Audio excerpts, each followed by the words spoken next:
was in custody of a Roman centurion, as we've stated before, named Julius, and placed on an Adriatic ship destined for Rome. But remember, in Acts 27, verse 9 and 10, Paul, an experienced traveler, warned that they should stay in Fair Haven because it was after Passover. So it is mid-October, and it was dangerous to travel that time of year. Then in Acts 27, verse 14 through 20, the wind of hurricane force called the northeaster, called the Euroclydon, swept down from the island. And here is the text today. Day after day. Let me hear you say 14 days. 14 days. With no light, no sun, no light of sun, and no stars by night. They wallowed in the deep until finally they gave up hope of being saved. 14 days. They were in the midst of a storm with no light from the sun in the day and no twilight from the moon at night. And let me just pause and put you there. Beloved, life at some point will have you in that same spot where there is no hope, seemingly, of being saved. And if you haven't been there, don't down us who have. Because I know I'm not alone when I stand and make this declaration that life can be full of stuff that you didn't even plan to happen. You thought things were going well, but when you found out, it turned from, it messed up. Life is a booger bear, and you're planning for retirement, but you lose the job. Like, you're planning to be in love a long time, and you go to Victoria's Secret to buy something new to put on some old, and it doesn't start no flame because wet wood can't burn.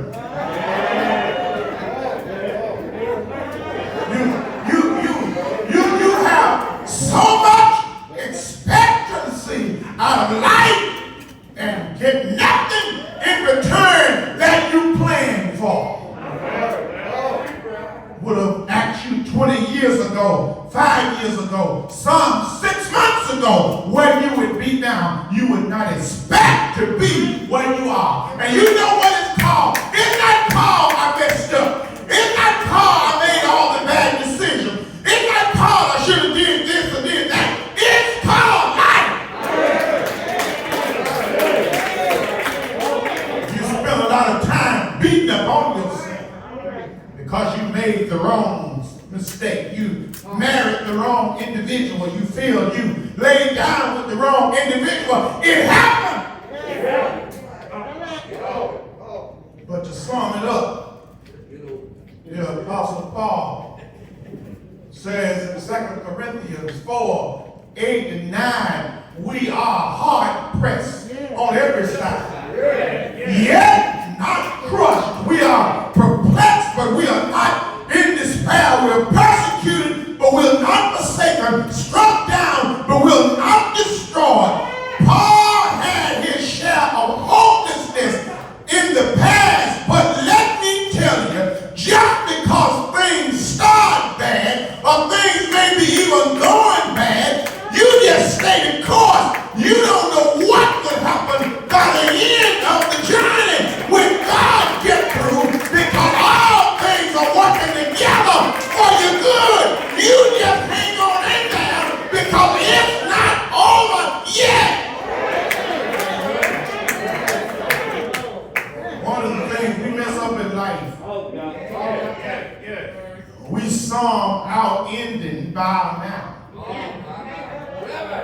But you got to stop summing up how the end going to be, because what happened is you mess up and become the wrong type of referee.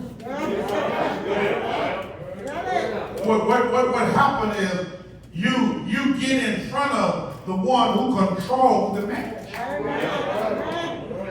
When you get in front of God, the outcome, are you all paying attention to this? The outcome, I wish I had some churchy folk here. I'd be done by now if you really came to have church. I said the outcome would be much greater when you learn to just get in the game or get in the match and you just perform how you going to perform and stop trying to beat God. You don't know how things going to turn out in the end. You just let God be God. Let God arise and his enemies be scattered.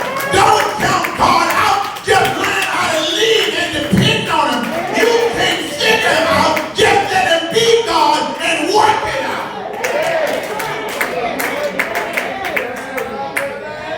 And beloved, perhaps you are in a difficult season right now. For many reasons. But you know why Paul was okay? You want to hear this big term that I'm getting ready to use on you? Got a real big term I'm getting ready to use. And somebody from the right gonna just throw whatever they want up here. That's green. Go back in that box. I already know it.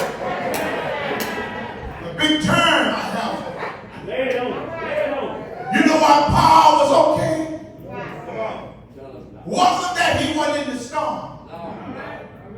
It wasn't that he didn't have difficulties along the journey. It wasn't that he saw the same lightning and heard the same thunder as others who were on board the ship. But do you know why Paul was okay?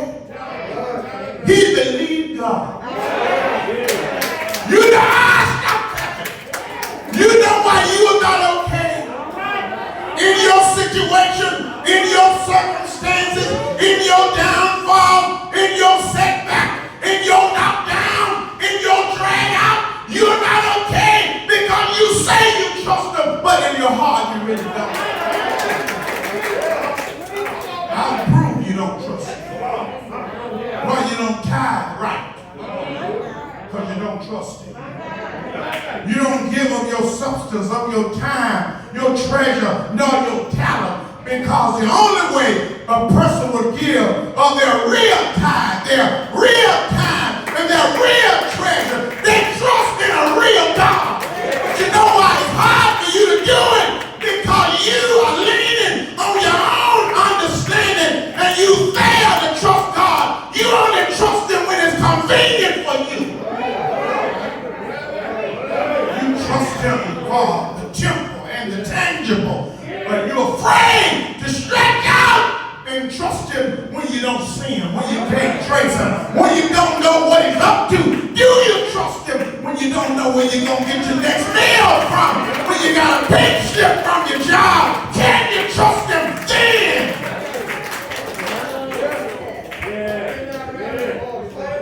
Standing here, looking over my life, I've had something knocked down. Oh, some of them I don't even like to talk about. I've had some knockdowns and I've been mistreated by some people I had a whole lot of confidence and trust in. And I had a friend to say to me a few weeks ago, I mentioned about, of course, he knew about the marriage and the marriage is on the way. He knew about it. And he knew about the fact that I sold my house and trying to get me another one up and going through the hiccups here and there with that. He knew about that. And when I told him what I really wanted out of life and what I really want to do, because truthfully, everybody want to have somewhere nice to stay. Everybody want to have something nice to drive. You may say you don't, but you're really not telling the truth. Some people just fix it in their mind that they're too old or they're not qualified, but I ain't going to never fix that in my mind. I ain't going to never settle for less when I know I can have the best because I know whose child I am. And if God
and this, that, and I'm just telling you the truth. I tell you who it is.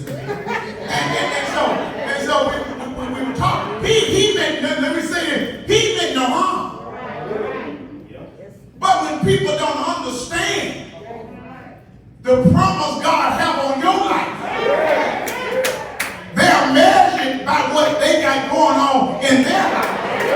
Or you tell some folks, you get ready to get married, some are happy as some are happy.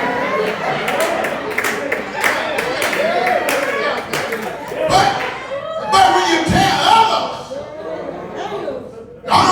don't do it. That's because they sit in misery for so many years and never spoke up for themselves. But baby, the only reason he treats you bad is because you let him treat you bad. If you demand respect, you gonna get some respect. You got to give what you demand.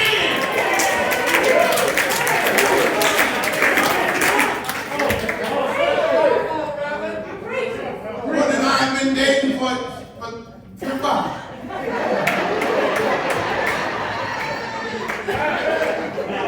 And she's sitting here. And she'll tell you now, every couple have disagreement. Let me share that. But she will tell you, in these years, not once have I ever called out a name. Not once have I ever disrespected her, knowingly in that fashion. Not once have I even thought of putting my hands on her, or even making the threat to do so. See, if you want somebody to treat you like a king, in return, you got to treat them like a queen.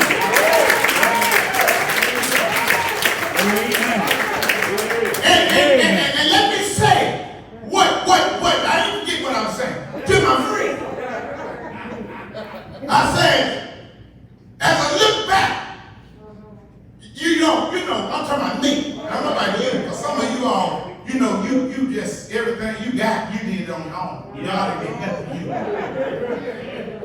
But as I look back, Sister Liz, down the road, I'm trying to keep tears out of my eyes. Because I'm just looking back. I'm 40.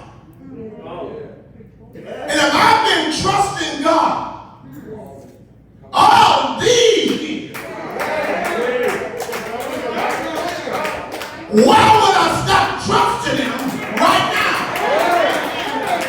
If he's brought me through before, he's able to bring me through right now.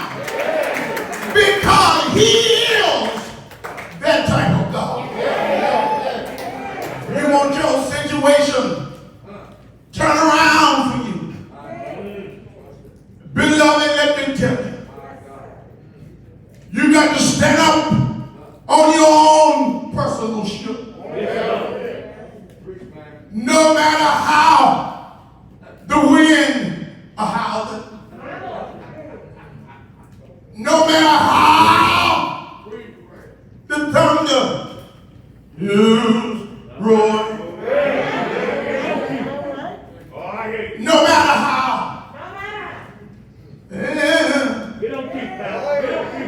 the lightning is flashing. When you believe God, you can get in the shower at night, get out zestfully clean, put on your old PJs, climb over in the bed, and say, Lord, I'm yours,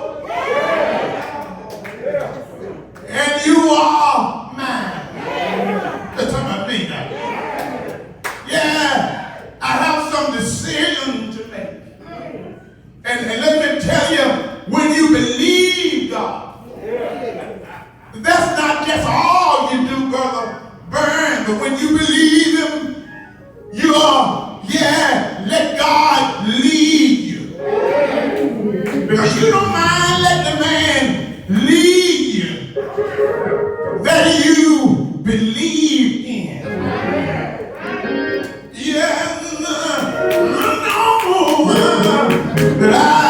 believe in God.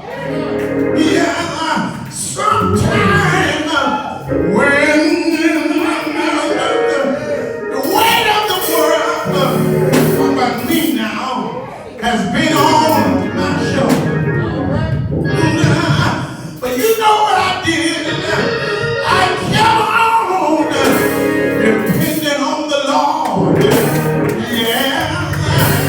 I don't know who I'm talking to this morning, but it might be somebody in the room.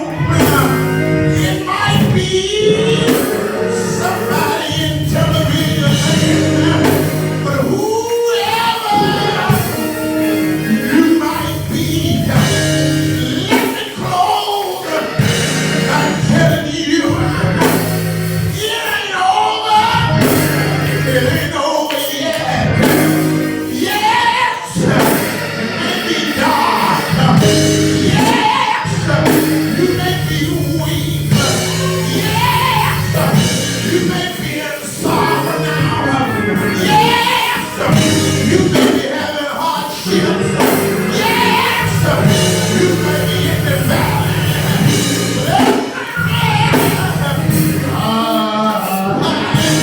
I don't care how rough it gets or how it looks. You just believe God because it's easy. I said it mighty easy to throw your hand up when things are going well. It's mighty easy to brag on God when it seems like you know what the future holds. But I want to know,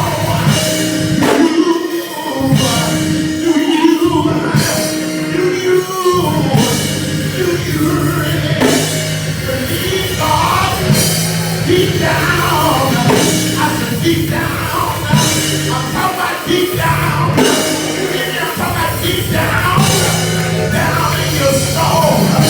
Well, I know what believing God will be able to do. Well, let me tell you what happened. I'm done. Paul, he told these men at verse 34, let's go on and bless this food. Let's go on and eat. And when we eat it, and when you get full, we're going to light this ship some more so we can keep on going.